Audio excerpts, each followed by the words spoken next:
What up, all you worship peoples? Thanks so much for joining me. I'm Nate Meist, and I love equipping worship leaders with helpful and encouraging content.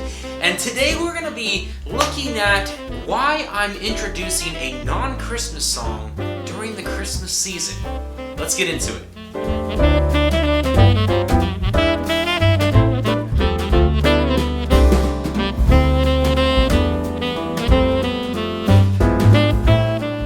Before we get into today's video, don't forget that I have released several Christmas tutorial videos. I'll link those down in the description below. Hopefully those can help you pull off these sometimes difficult and complicated Christmas songs, but they're also very necessary during the Christmas season, as you know if you're a worship leader. So check some of those out when you get a chance. So today we're going to be talking about something peculiar that I am doing this Christmas season, and that is introducing a non-Christmas song, which is kind of strange. It's just a normal worship song, but right in the middle of what should be a season filled with Christmas songs. Why am I doing that? Well, I'm going to give you 3 very good reasons, but first, let's talk about the song. The song is This Is Jesus, released by Gas Street Music, Tim Hughes, and features Jeremy Riddle. It's an incredible song. Gas Street Music, I guess, is the music ministry that comes out of Gas Street Church, which is over in the UK, and that church has Tim Hughes as one of their worship leaders.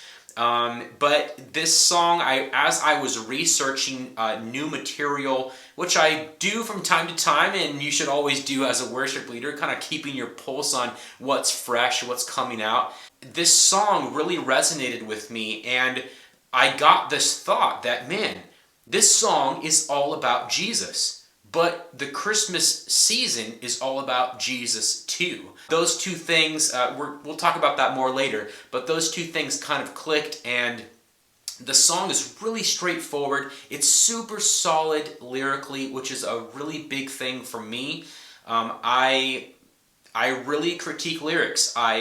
Before I introduce a new song, that's the first thing I go to as I'm listening. It's like, oh, this sounds cool. I guess that's the first thing, right? It's got to at least be a good, produced song and have good, melody lines and all that kind of stuff. But if it's cool and it catches my attention, the very next thing I'll do is I will go to Song Select and look at the lyrical content and make sure that it's solid, make sure that it's something that I would feel confident singing in church, and I would have zero qualms about, the lyrical content. It needs to be right on biblically, theologically, and if there's a line that I'm not quite sure of, I'll even bounce it off of some of the pastors at my church and make sure that, they give the green light as well, because it's just really important to me, and I think it should always be really important to every worship leader at your church to make sure that you're singing something that you can really get behind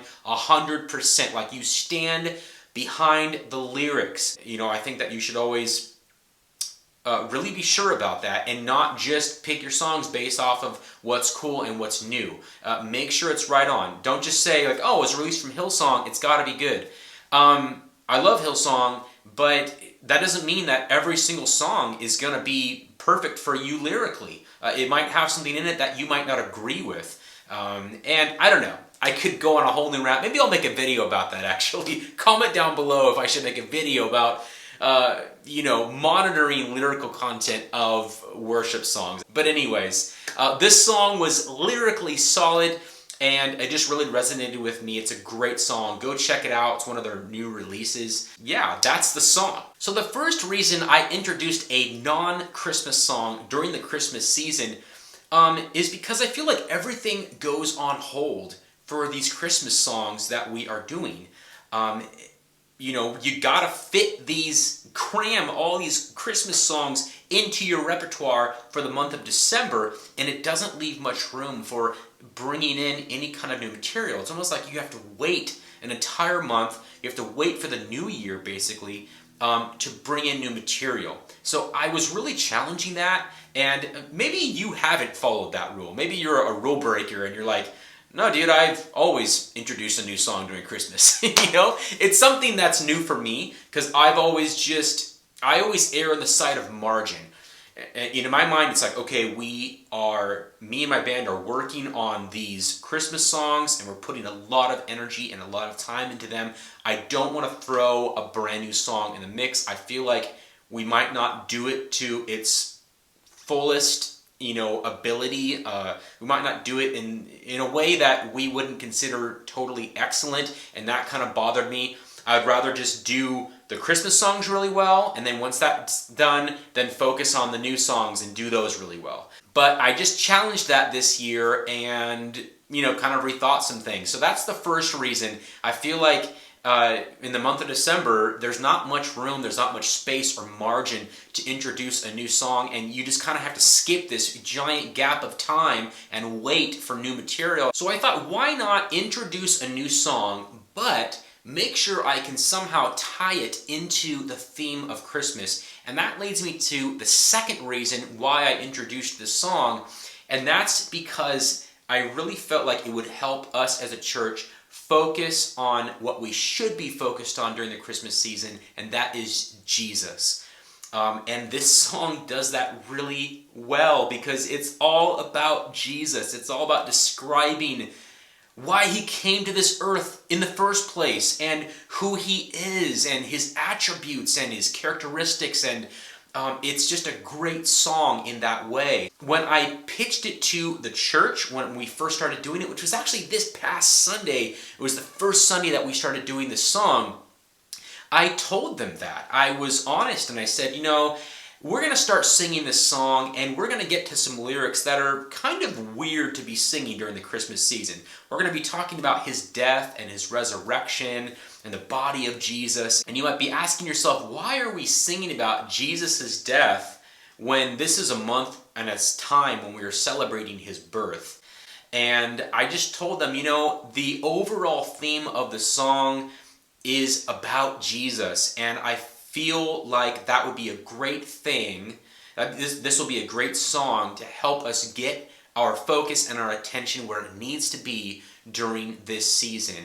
And that's why we're going to do this song. And that's kind of the way that I pitched it to the church.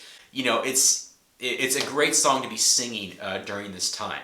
And the third reason I introduced this random song is because it's essentially killing two birds with one stone. I'm introducing a new song during the Christmas season, and it's something that ties into the theme of Christmas, but I'm also introducing a new song into my overall catalog of songs, a song that I can carry past the Christmas season and into the new year, and that was really appealing to me because, you could introduce a song like, Christmas Day by Tomlin, which, by the way, I have a tutorial for that I just released. You click up here and check that out.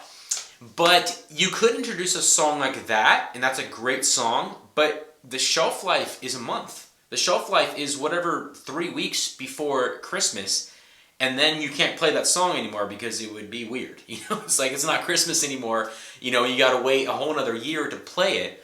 And I just thought, man, why don't I introduce a song that has a longer shelf life, a song that I can just keep playing into the new year, but also tie into the theme of Christmas. So that was very appealing to me because, when you learn a new song, you are utilizing people's time and energy, right? You're teaching your team this song. You're asking them to get on board and learn a brand new song, which is a big deal. They have to sit at home and they got to practice these charts and learn these lyrics.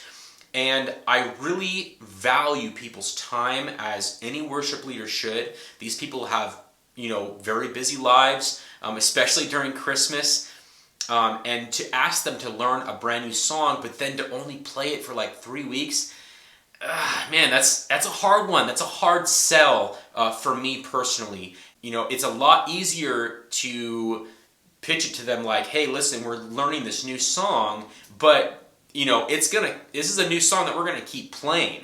So it's not like all for naught. We're gonna keep this in the repertoire. We're gonna keep playing this song in the new year. So you spending all this time learning how to play this song, is not just for like a couple weeks. It's for like the long haul. We're going to be playing the song for a couple years at least. And so that was very appealing to me.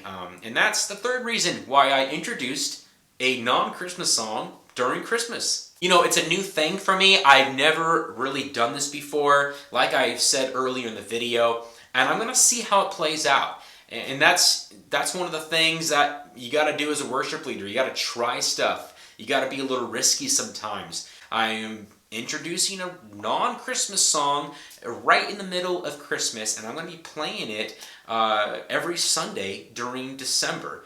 It doesn't have this crazy heavy Christmas theme lyrically, but it is all about Jesus, and Christmas should be the same way, right? It's something that I'm excited about, and I'm excited to try something new and see how this works. And hopefully it inspires you guys to do the same thing, to try some new stuff. So it's a shorter video today, guys, but that is our worship tutorial for today.